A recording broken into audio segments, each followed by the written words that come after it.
Kuasa Allah di tempat yang maha tinggi menjadikan umatnya terus diberkati pada hari ini, Minggu 9 Maret 2025.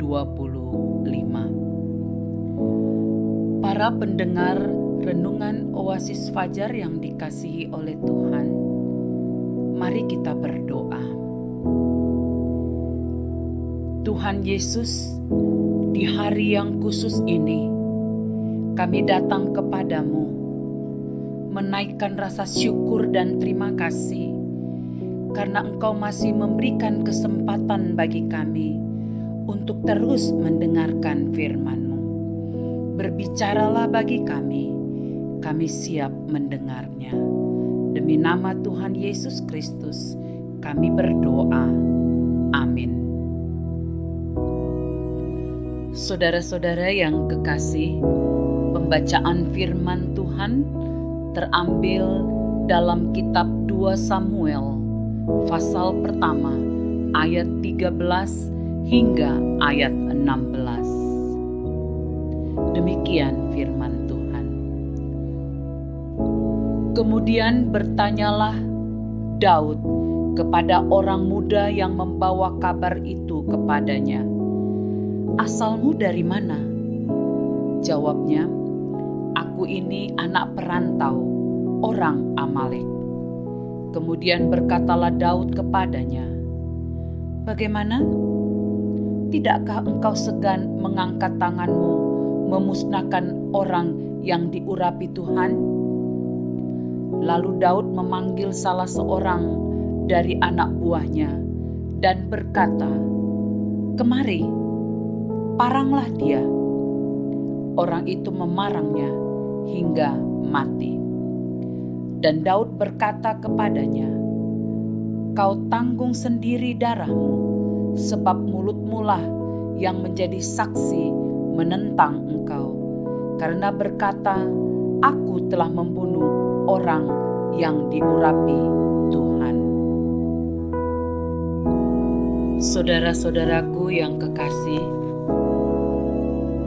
judul renungan pada hari ini, tanggungan darah yang tertumpah.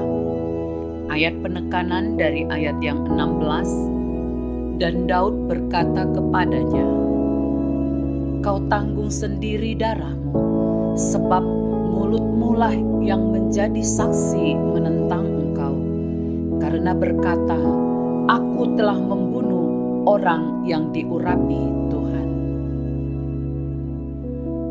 Dalam ketaatannya kepada Tuhan, Daud yang sedang melarikan diri dari Saul tetap menghormati Saul sebagai yang diurapi oleh Tuhan. Daud percaya bahwa membunuh Saul akan mendatangkan hukuman dari Tuhan, karena Saul adalah orang yang diurapinya, sehingga ia tidak pernah berniat untuk melukai atau membunuh Saul. Ketika seorang tentara Israel berdarah Amalek datang dan melapor kepada Daud bahwa ia telah membunuh Saul, dengan harapan bahwa Daud akan senang atau bangga karena dirinya telah membunuh Saul yang selama ini mengejar Daud, respons yang ia terima malah sebaliknya.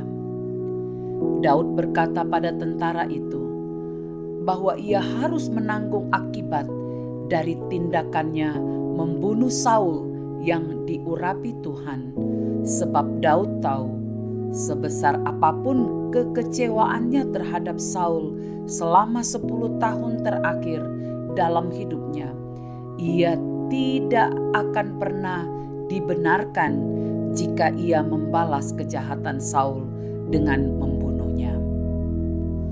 Mengapa demikian?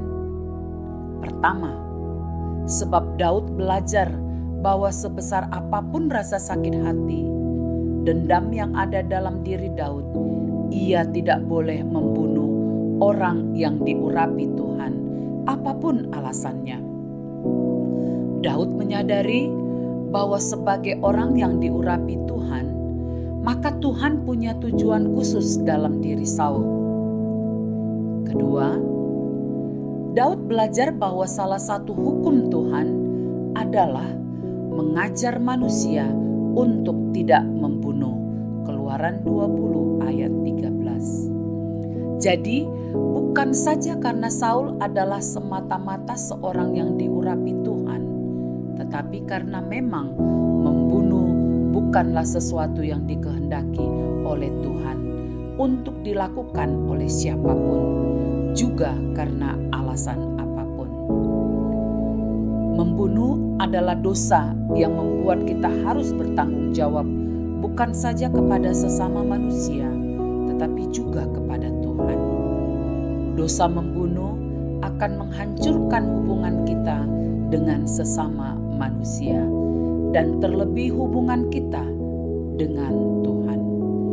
Marilah kita menjaga hubungan dengan Tuhan maupun manusia, tetap menaati perintahnya. Saudara-saudaraku yang kekasih, sebuah penegasan, membunuh adalah dosa. Apapun alasan atau motivasinya, tidak akan pernah bisa membenarkan tindakan kita di hadapan Tuhan. Mari kita berdoa. Tuhan Yesus, jauhkan kami, sanak saudara, bahkan orang terdekat kami dari perbuatan dosa menumpahkan darah, sebab Engkau tidak berkenan. Dalam nama Yesus, Juru Selamat kami. Amin. Saudaraku, pendengar renungan Oasis Fajar yang diberkati Tuhan, demikianlah renungan hari ini. Tuhan memberkati kita. Amin.